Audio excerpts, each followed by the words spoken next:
இப்போ நான் இருக்கும்போது 81 அது என்னது நம்ம இந்த திரைப்படம் ஏகி இப்போ நான் எல்லாம் ஃபேமஸ் ஆகி அதே மாதிரி இப்போ பம்பாய்க்கு நான் ஒரு எல்லா இடத்துலையும் போய் வாங்கிக்கிறேன். கல்யாணவாடி தாராவில் போய் வாங்கிக்கிறேன். அப்போது திரைப்படம் இந்த கமல் படம்னு ஒன்று ரிலீஸ் ஆகிருக்குப்பான்னு சொல்லி ராஜிவிட்ட நான் அந்த பாட்டு எப்படியாவது வாங்கிச்சிடணும்னு சொல்லி என்கிட்ட நிறைய ரசிகர்கள் வந்து யார் படத்தில் கமல் படம் அதுக்கு அந்த படத்துக்கு அந்த கடைசி கட்டத்தெல்லாம் பார்த்து அவங்க 2 பேரும் தற்கொலை பண்ணிடுவாங்க. அது ரொம்ப கேஸ்லாம் நடந்து அந்த பாரதிராஜா யாரும் எடுத்தான்னு சொன்னாங்க. அந்த எவ்வளோ யாரும் இல்லை அவங்க எடுத்து அவர் கேஸ்லாம் போட்டு ரொம்ப இதாகி மறுபடியும் படம் ஓடணும்னு சொல்லி படம் ஓடிக்கிட்டு இருக்கு.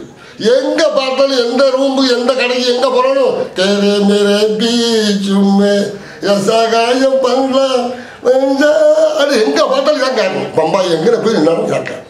எனக்கு ஒரே வேகமாகிட்டு எப்படியா இந்த பாட்டை வாங்கிக்காம ஒரு நைட்டில் சொந்த ப்ளஸர் இருக்கும் நான் வாங்கினேன் அப்படின்னு சொல்லி அவன் வண்டியை எடுத்துகிட்டு ஒரு 2 ரசிகர்கள் நம்மளை கூப்பிட்டு உடனே ப்ளஸரில் கூட்டிட்டு உடனே இங்கே இருந்தாங்க தேட்டரில். அப்போவுமே இந்த பொம்பளைலாம் வெளியே டிக்கெட் வச்சுக்கிட்டு கலதரமான போகலாம் அதெல்லாம் வச்சுக்கிட்டு அந்த நேரத்துலேயே 500 ரூபாய் 300 ரூபான்னு சொன்னாங்க. அப்போ டிக்கெட் வந்த புதுசில் பெரிய இது ரொம்ப தோணுங்க. சரி எடுங்க டிக்கெட் எடுத்து மொதல் ஷோ 2ஆம் ஷோ அதிலே இருந்து பார்த்து காலமுறையும் மத்தியானம் தான் சாப்பிட்டு போய் அடுத்த அங்கேயும் படத்தை இந்த பாட்டை வாய்க்க விட்டுருப்பான்னு சொல்லி. அப்போ இந்த மாதிரி செல்லு இந்த இதெல்லாம் ஒன்றும் கிடையாது. பற்றியெல்லாம் நம்ம கேட்டு தான் வாங்கிக்கணும். இப்போ எந்த பாட்டு எதுனாலும் போட்டு கேட்டுடலாம். ஒன்று கேட்டு உடனே வாங்கிச்சிடலாம். அப்போ ஒன்றும் செய்ய முடியாது. தன்னாலும் மண்ணில் கேட்கணும். அதை கண்டுபிடிச்சி வச்சுனா தான் வாங்கிக்க முடியும்.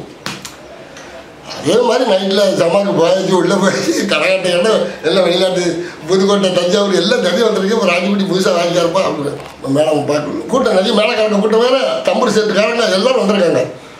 அப்படி ரொம்ப இப்போ எல்லாம் நான் நைட்டில் போய் இந்த முதல் இந்த ஒரு இந்த பாட்டு முதல் யாரும் வாசிப்பா இந்த வாயில் பாடுவான் அந்த பொம்பளை. அதுக்கப்புறம் அந்த பாட்டு சோக பாட்டு தான் இந்த பாட்டு எனக்கு டப்புன்னு மண்டல யாருக்கு இன்னும் பேர் நச்சர வேண்டிய அன்னைக்கு விடக்கூடாது.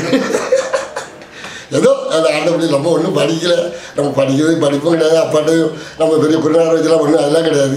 ஏதோ கேள்வி நேரத்தில் கேட்டு கீர்த்தனமோ ராகமோ எல்லாம் வாங்கிக்கோ. நான் எல்லாம் எல்லோரும் மக்களுக்கு நிறைய சொல்லுதான் ராகிக்கிட்ட நான் அப்படி வாங்கிக்காது இப்படி வாங்கிக்கலாம் அப்படிலாம் ஒன்றும் இல்லை. நம்மளோட சக்கரவர்த்தி உலகத்தில் நிறைய பேர் இருக்கலாம். ஏதோ அந்த நாசரி சத்தம் ஏதோ கேட்க வைக்க முருகன் போட்ட பிச்சை தான் நம்ம திறமையெல்லாம் ஒன்றும் கிடையாது. ராஜிக்கிட்ட ஏன் திறமையெல்லாம் ஒன்றும் கிடையாது. முருகன் ஏதோ முருகன் வந்த அருள் முருகன் போட்ட பிச்சையிலையும் ஒவ்வொரு பகரோடையும் நம்ம எல்லாம் சாமிக்கு நிறைய ஆனால் நம்ம பழனி முருகனுக்கு ஒரு 40 வருஷம் வாங்கிக்கிட்டு இருக்கேன். இப்போ நம்ம திருச்செந்தூர் முருகனுக்கும் அந்த விழாக்கு எப்பவும் மேடை கச்சேரி ஒரு 40 வருஷமாக வாங்கிக்கிட்டு இருக்கேன். திருவண்ணாமலையிலையும் கச்சேரி கூட இப்போ வாங்கிக்கிட்டு இருக்கேன். காசிலையும் இப்போ வாங்கிக்கிறேங்க. ஒரு சின்ன வேண்டுகோள், அந்த தேரை மேர பீச் பாட்டு லைட்டாக எடுக்க முடியுமா? ஒரு நிமிஷம் மட்டும் வாங்கிடுவோம். ரசிகர்கள் வாங்கி பார்த்துருவோம்.